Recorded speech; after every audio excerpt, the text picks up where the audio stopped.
Welcome to Nostalgia Pilots, a mobile fighter G Gundam podcast that represents our hopes and dreams. I'm Hugh. I'm Jurd. I'm Spence, and I don't think that's accurate. Thanks will be along shortly. Yeah. And we are here to discuss G Gundam Episode 2, The Roar of the Winning Punch.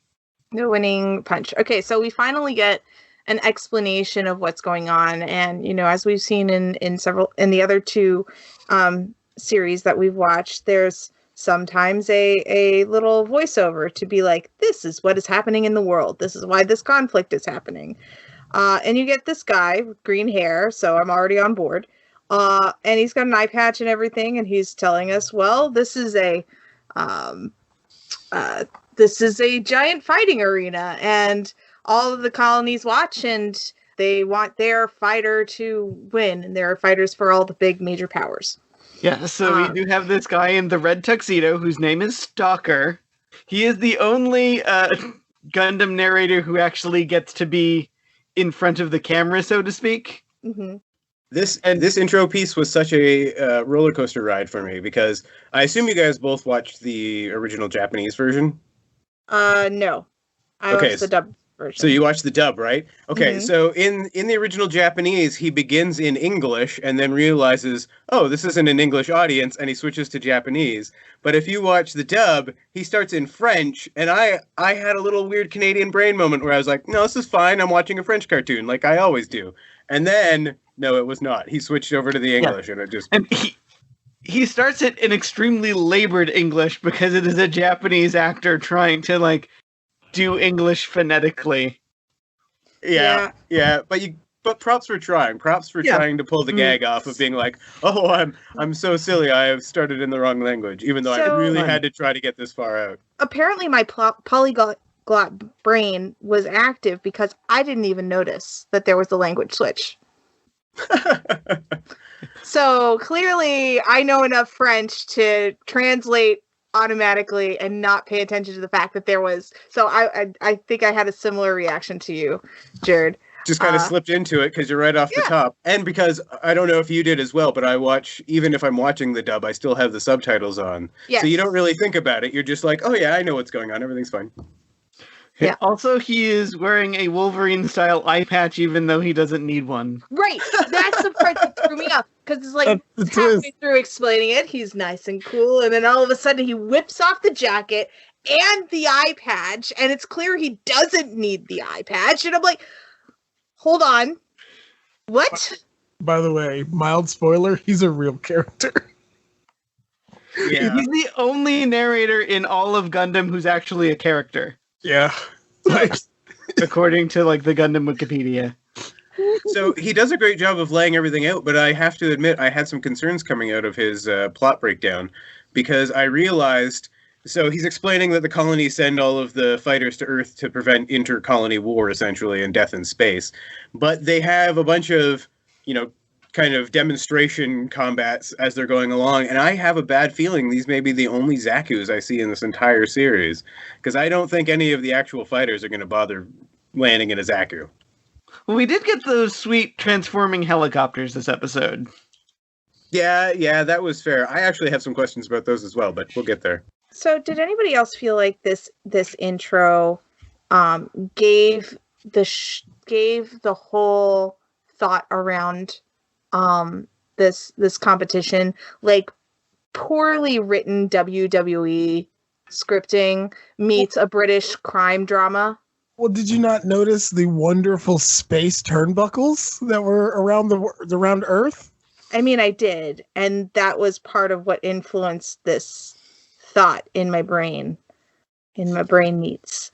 But also, thinking about how the first episode went and how this is completely different from the introduction that we got with episode 1, I feel like the show would not have had the same hook if they had started with this episode or started with this intro, because you become invested in the characters as opposed to invested in It's a match, who wins, who loses. That's kind of like the cutaways with WWE, where you have the backstage banter or fighting or whatever, and that pulls the fans in, like, oh, this is what this fight is about. So as much as I didn't really get a lot of it in the first episode, I don't see how they could have done this another way. Also, I don't think this would have been a good episode to start with, because Domon is a total heel this episode. He really is. And my first question, the first thing I said when I went back to watch this episode, because I did not remember that he abuses a black man in his locker room. Well, no, he sucker punches a dude. Yes, like the only black character I've seen in a Gundam show since, I don't know, the original series.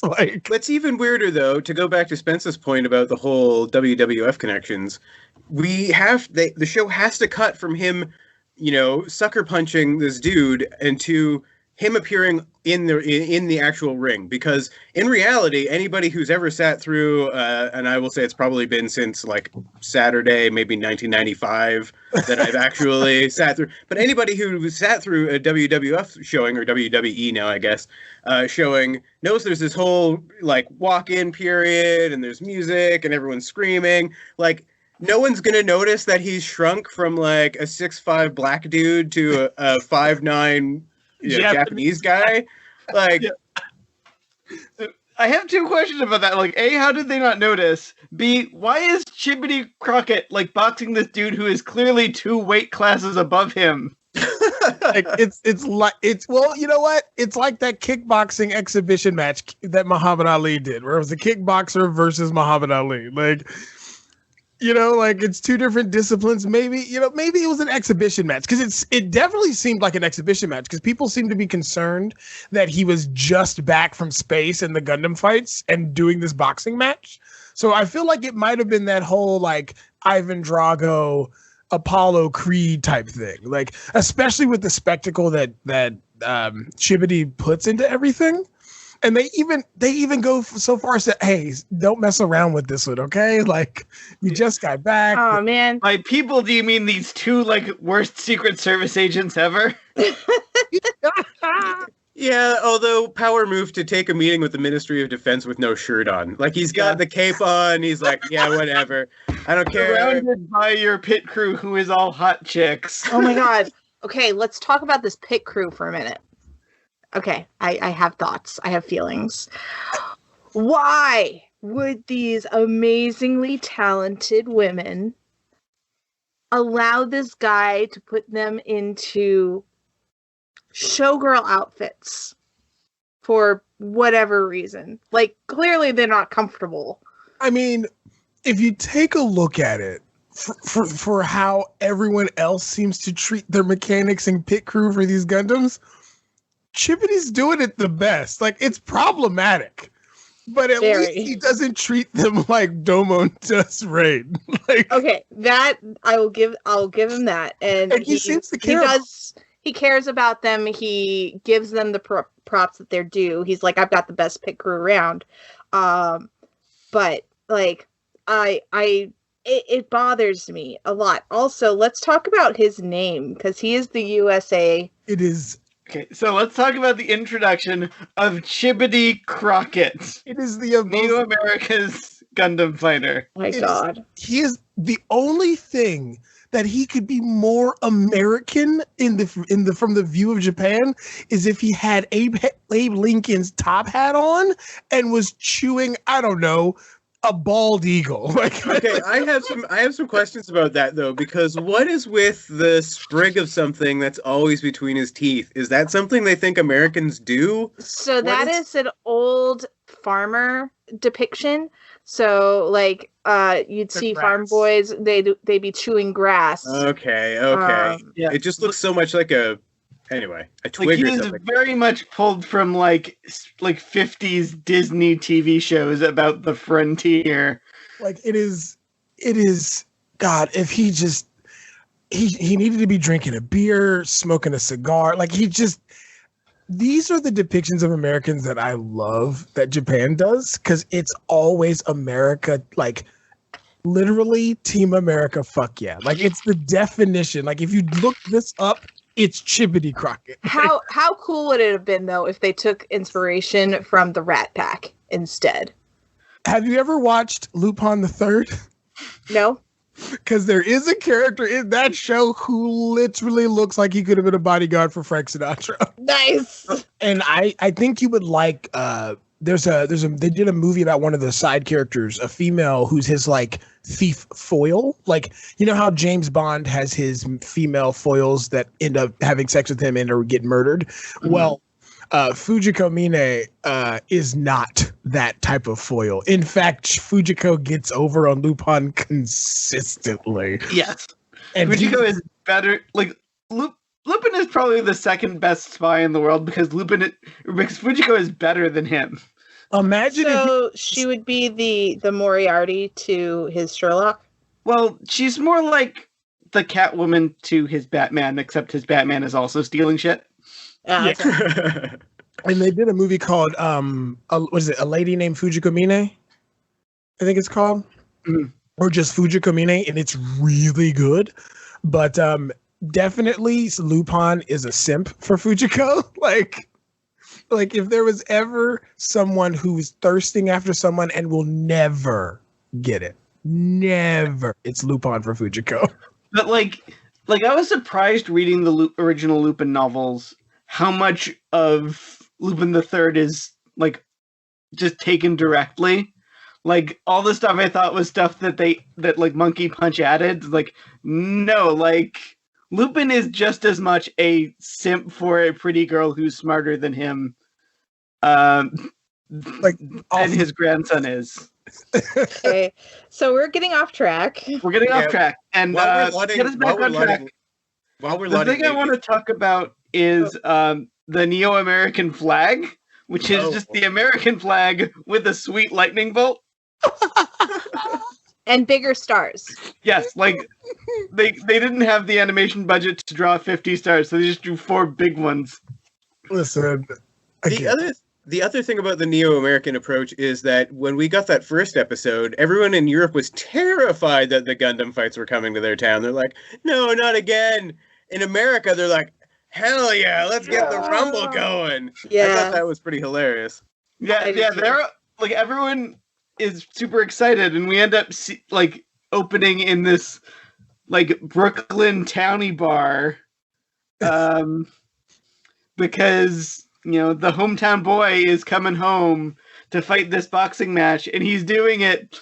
He's coming in with his Gundam in a parade. Yeah, they throw him a parade in the once quiet town of New York City. It's, again, I love Chibodee Crockett. He is my favorite character because he is literally the definition of insanity that this show is based around. Like, and it's even, again, it's so American that his Gundam surfs. Like, yeah, his Gundam is literally a boxer that's also a football player that's also a surfer that has a pair of Saturday Night Specials. And the best America. And the best abs I've ever seen on a robot, because wait for it, robots don't have abs. Was that supposed to be abs? I thought it was supposed to be like a catcher's chest protector. No, man, I think it was abs, because remember, like the outer part of the Gundam technically doesn't have like a shirt, quote unquote. Like the only armor it has are its boxing gloves that he puts on over boxing. Like the shoulder pads. That become boxing gloves. Yes. So I do want to go back to that parade real quick. One thing that I noticed that just made me chuckle, partially because I'm also wearing a shirt with a typo on it. All of the signs said "Welcome," WELL space COME. Yes. And also, like, I know that this may be a reference the other way around, but Chibodee Crockett is basically wearing Steven Universe's shirt. Universe's shirt, exactly. I absolutely had that same note. I was like, "What's going on here?" And before anybody else brings it up, yes, I noticed the fringe. he can actually pull it off. He does not take himself seriously like Noin does. So that's biggest reason why I was annoyed with Noin for wearing fringe. Also, like, Noin's coat's more of a jacket. This is like a very much a long coat. Mm-hmm. Also, he wears it like, I don't know if you got. Hugh has seen this. Jurd, you might have. But in Kill la Kill, the young girl character who ends up wearing like the starred coat like over her shoulders with the baseball bat, like she was the girlfriend character. Yes, like she's wearing her coat like Chibodee, and those uniform coats look like Chibodee's coat. Like I'm not trying to say people are glibbing from G Gundam, but there's a lot of similarities between that Steven Universe shirt and this shirt from the jacket from Kill la Kill. But during that news report, we do get two pieces of important information, and the first one is that Chibodee like qualified for this round of the Gundam fight by defeating the Scud Gundam, which is the most 1993 thing possible. Mm-hmm. And they don't even say whose country it is. It's just the Scud Gundam. Because you know whose country it is. It's a Scud. Like, clearly this is Neo-Iraq's Gundam. Oh, man. Like it did briefly put me in mind of that 90s property, Scud the Disposable Assassin. That was like a big thing for about 2 seconds, but... Oh, man. And he's also going to fight the boxing champion of Earth, whose name is Konami. Like, it's spelled Connommy. Chibodee gets in the ring, and then they have their little challenge to actually like have the fight as opposed to having a boxing match. But Chibodee does get a shot in, and there's this sequence in which they go back to the apartment, and Rain is sort of like patching him up. And I thought we were going to get that really stereotypical like, don't go out and fight. Kind of whatever, but she basically patches him up, and then news comes to the door, which turns out to be a decoy, that they got to go fight at a specific location, and they kind of just nod to each other like, yeah, okay, go get it done. And I actually really appreciated that, as opposed to I felt like a Relina would have been more like, no, you can't go, you're injured, etc., etc. Well, I did yell at the screen when he's like, I'm gonna get up. I'm like, no, you have broken ribs, you dumbass. I was just about to talk about that, because he says that and she calls him out on it and basically hits him in the ribs. Yes. So Rain. This episode, Rain like not only doctors him up, she also like saves his ass, because he gets in this fight with Chibodee, and Chibodee gets a good shot in, and then he just sort of like disappears, and he's like wandering around underneath the Brooklyn Bridge, and a bunch of like CIA assassins show up. I was mad impressed that they actually had these dudes be like, oh, this is a Gundam pilot and he has crazy martial arts skills, let's just shoot him. Like, yes. Immediately. And then like Rain shows up on a boat and just like shoots them all with a stun rifle. I just gotta ask, where does Rain get all these wonderful toys? No one asks Moneypenny where she gets her toys. Exactly. So they're nefarious. It's a trade secret. Yes. Their nefarious plot by the government goes a step further, in that they eventually lure them out to a different location for the actual fight. So Chibodee's waiting in an arena somewhere. Chibodee has agreed to the fight. He tells one of his assistants, like, to give the information, and then one of these two defense ministry guys like gets to her somehow. They kidnap her. Yeah, like makes her give the wrong information. So I have a question. Is this part of this is what America is like, or is this something specific about Japan not liking America's government? Like, it seems like there's is there context going on here, or is this just standard, government men are creepy? Well, I think that it's a little bit of government men are creepy, and a little bit, like, every time they go into a new country, like, you get the Japanese stereotype of what they think this country is like.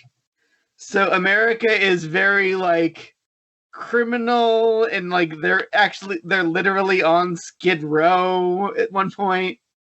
But, like, so you have, like, these weird, like, skeevy American agents who are out to do something, but that's sort of in the same sense that, like, last episode, Domon was literally fighting the mafia. Yeah, okay. So yeah, that's what I was getting at. Is this just another caricature of the Americans, or is it just a specifically like Japanese, they don't like the American government kind of position? And spoiler alert, next episode takes place in China. And Oh boy. God. Oh yes. But before we move on to, I did want to touch on Spence's point from last episode in that there was a comment about how they used the local camouflage to try to hide their fighting suits, and in this episode. He bursts out of the wreckage of the Statue of Liberty. And that was, oh my God, I clapped. The thing. Like, we do get a shot of the space colony, and there's another Statue of Liberty on the space colony. So is that like a remake? Is this a giant novelty souvenir Statue of Liberty, big enough to hide an entire Gundam? But yeah, so like he does call the Gundam forth from the Statue of Liberty, and it explodes, and then he fights like first the two CIA agents who have like sweet helicopter mechs, and then Chibodee on Broadway, which they like explicitly like describe as being uninhabited. So I guess like the lockdown has continued into future century 60 apparently. Yeah, I liked this up until, because one of the things that I have to get past with this is that Domon has the thickest plot armor ever. Like, it's obvious that he's not going to be defeated as of yet because he hasn't got to the point of getting his upgrade. Like, right. But I do like the fact that they show that he doesn't try to ever straight up box Chibodee. Like, he sucker punches the guy in the locker room, and then he immediately sucker punches Chibodee. Like, he like makes a jab at him, and then he like dodges a lot, and then he like runs out laughing. Yeah, and I really do like the fact that they show that yes, Chibodee does also have magic kung fu powers or boxing powers because he has like a tornado punch, like that he can do in the Gundam and out of the Gundam, which is how he broke Domon's ribs. Yeah, like because martial artists are magic. Yes, but what I like about this is the fact that this fight is actually pretty good, and Domon actually for once acknowledges that someone is strong. But again, I know why this is, and it's plot based, but I can't say why. Although I love how once they reveal in the first episode that he is part of he's the King of Hearts. Now everyone knows he's the King of Hearts. Like, as soon as they say Domon Kashu, they all immediately follow it with that's the King of Hearts. Chibodee, you can't play with this guy. We can't accept this fight. Like, I'm like, if he's this popular and known as the King of Hearts, like, who would not recognize him right off the bat? Like, well, no, you don't understand. He was wearing a robe, Jason. A robe. The robe is camouflage. Like, but it's just great. I will give them this. They don't really skimp on the fight scene animation. They skimp on some animation around like the non-fighty bits. But I do like their animation here with the Gundams, and their transformations are really good.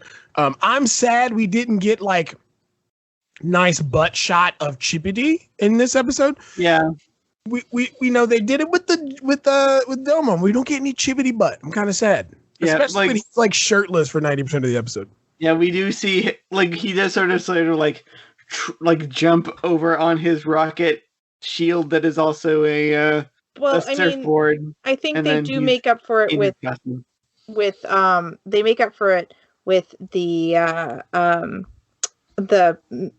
Gundam having abs. Yes. So we don't get Chibodee butt, but we get Gundam abs.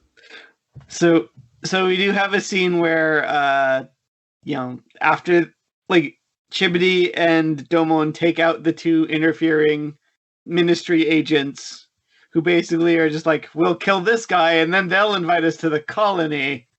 So we do get a nice bit of that sort of like Earth versus the space colonies politics, and then they have a little fight in which like Domon immediately like just straight up destroys the arms of Chibodee's Gundam, and then he points at him with the shining finger. Like, he's about to use the shining finger on his head like he did last week, and then, but like the crowd of New York City like gathers around these giant robots and like expresses their support for Chibodee, and then like Domon relents. He's like, "You can try again." Yeah, it doesn't just relent. He gives him a pep speech, being like, "As long as the dream remains with the fighter, the regulations say you can try again next year." Mm-hmm. See, and this, which really, that's in the regulation. The dreams remain with the fighter. That's. If I go in there under 15C of the Queen of Market, whatever rules, it's going to say, as long as the dream remains. All right, fine. I don't know what kind of regulating body this is, but fine. Well, literally, as long as you're not disqualified, you can keep fighting, basically. Yeah, and I find this a bit of a cop-out specifically because of next episode, that they make it so that like Chibodee loses his, like, yeah, his Gundam loses its arms. Like, does he not know how to kick? Does it not have bullets? Like, I feel like it was just a way to not make Domon be that big of a dick. Chibodee does not strike me as a dude doing leg day, man. Like, I think that once he loses an arm, that's basically it. If he doesn't have the arms, he's done.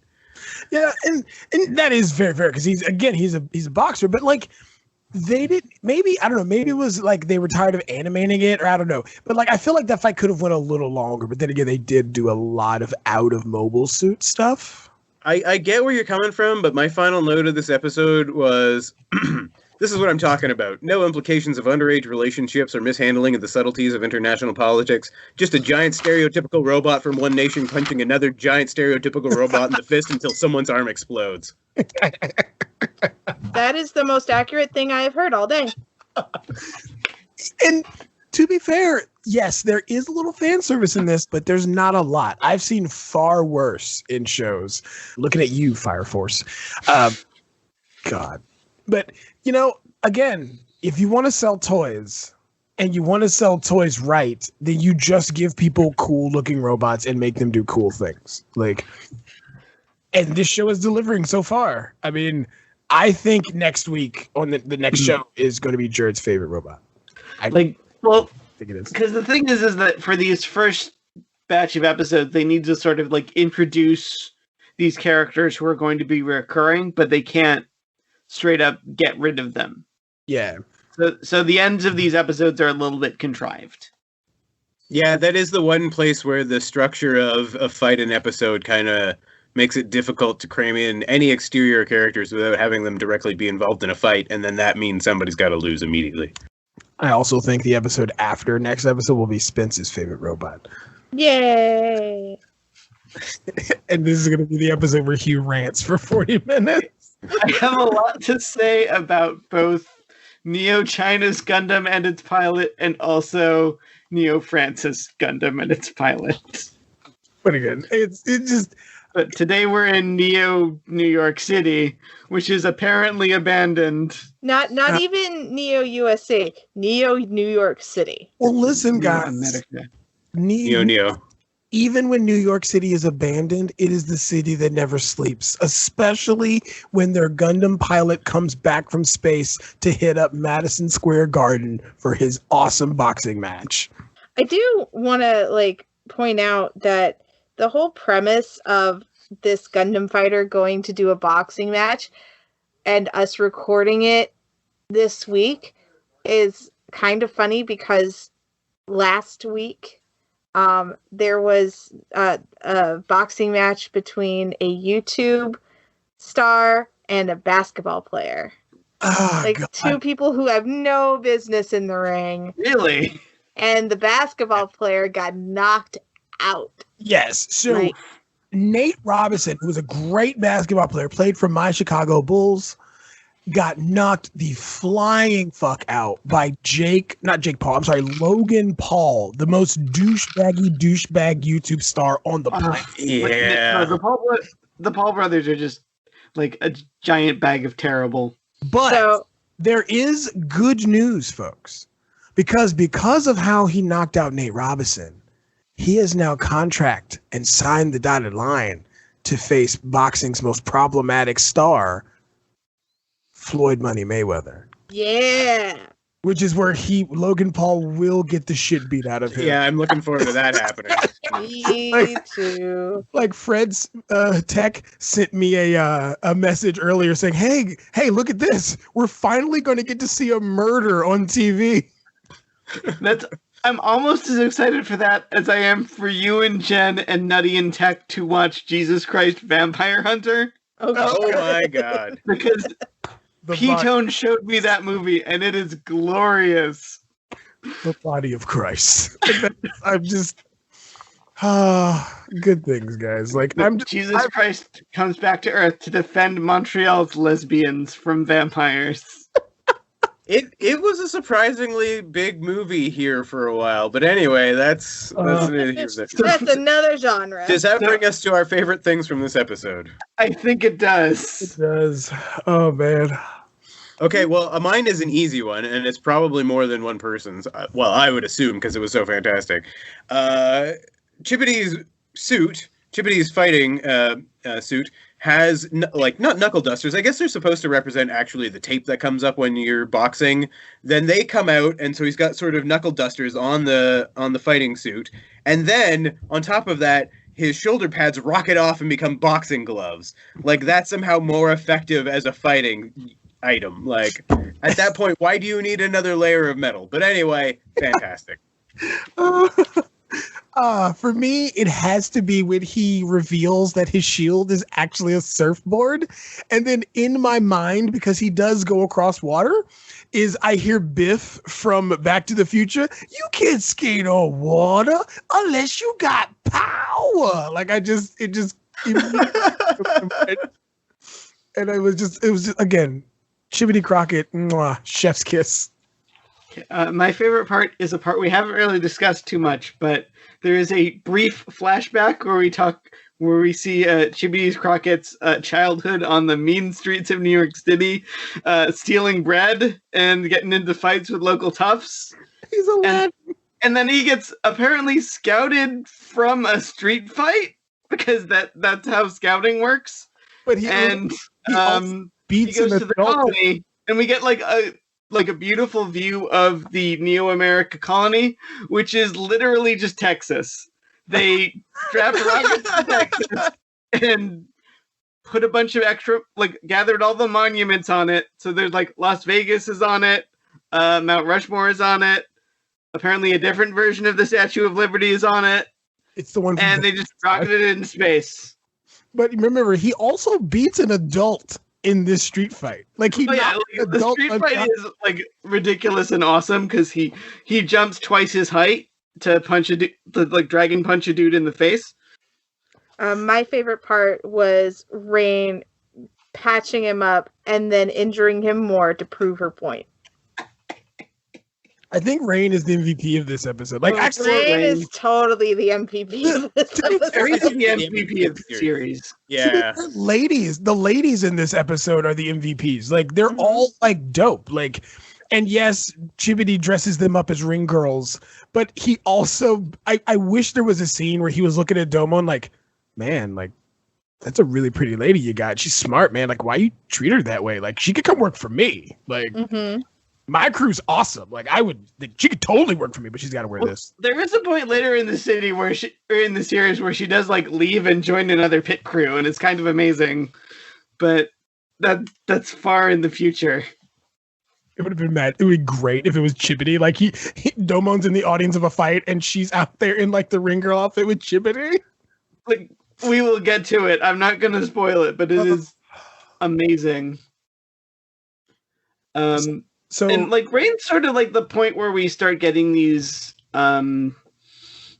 strong female secondary characters who aren't the hero, but they are very competent. I think that's something interesting that I've noticed in these shows that we've been watching is that whenever there's a female lead character, she's absolutely useless, really, in that first season of anyway.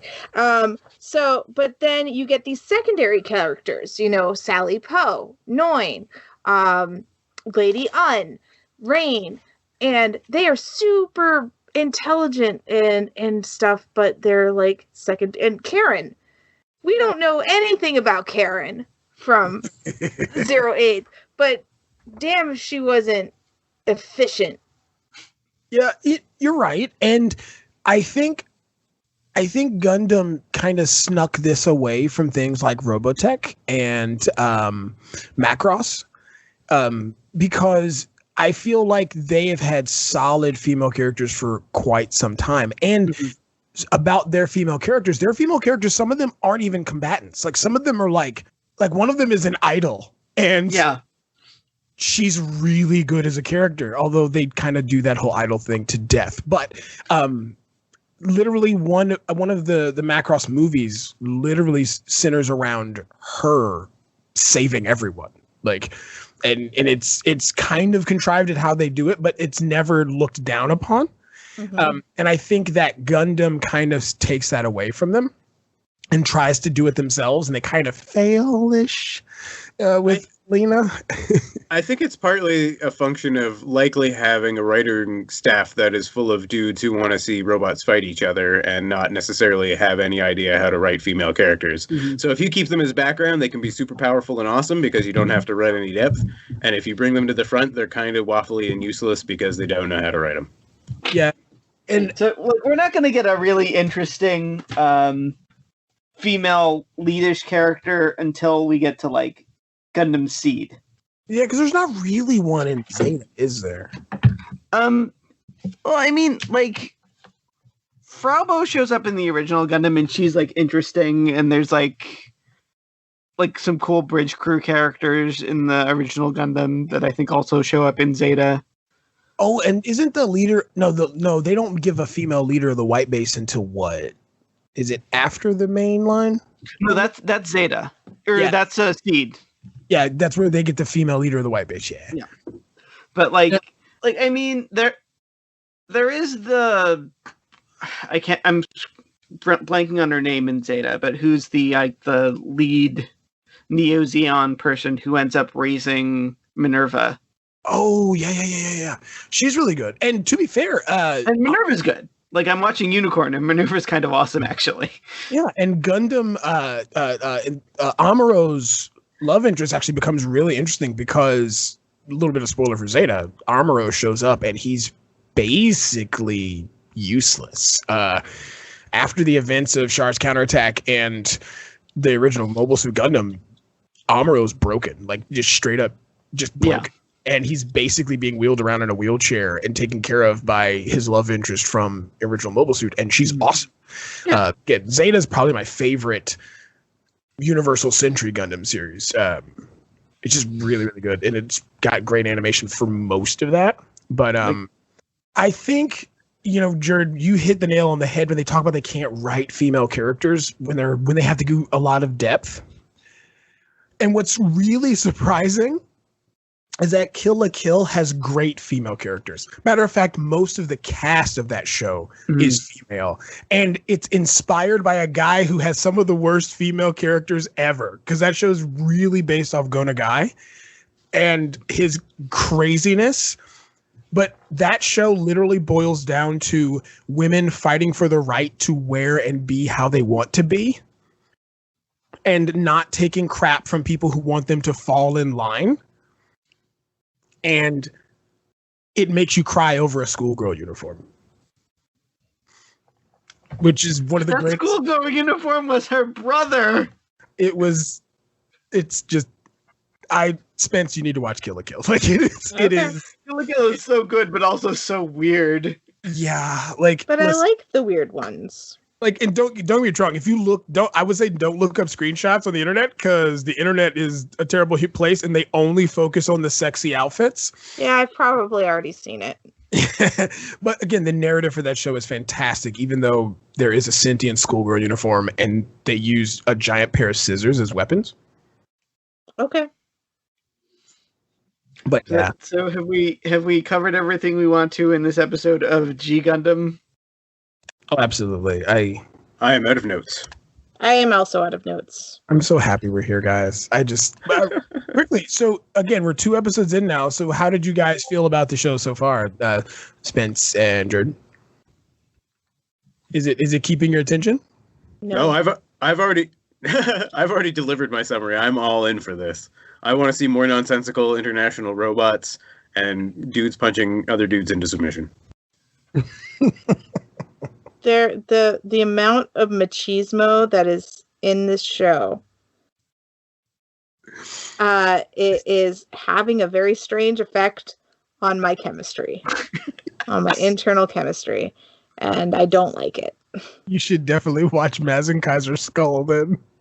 Wow. It is the death metal version of a mech show. Oh, Jesus. It's awesome. So until next week, you can find all of our show notes and links over at nostalgiapilots.com. Follow us on Twitter at nostalgiapilots and send feedback to nostalgiapilots@gmail.com. I have no promises on when we'll actually take a look at that. But we do take a look at it eventually. I find everything I do over at hughjodonnell.com. You can find all of my stuff over at skinner.fm. And you can find everything I do over at nerdswithvoices.com.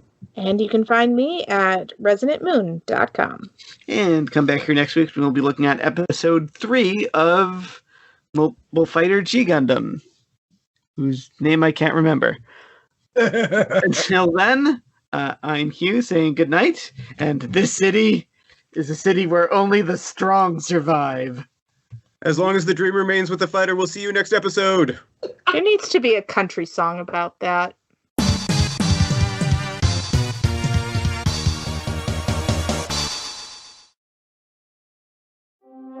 To Destiny comes a new podcast. 3 guardians who will guide you to glory, honor, and...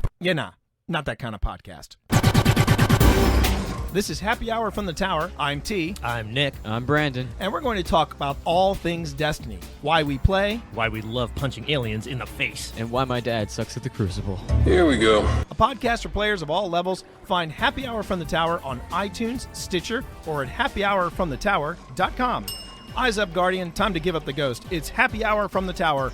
First round's on us.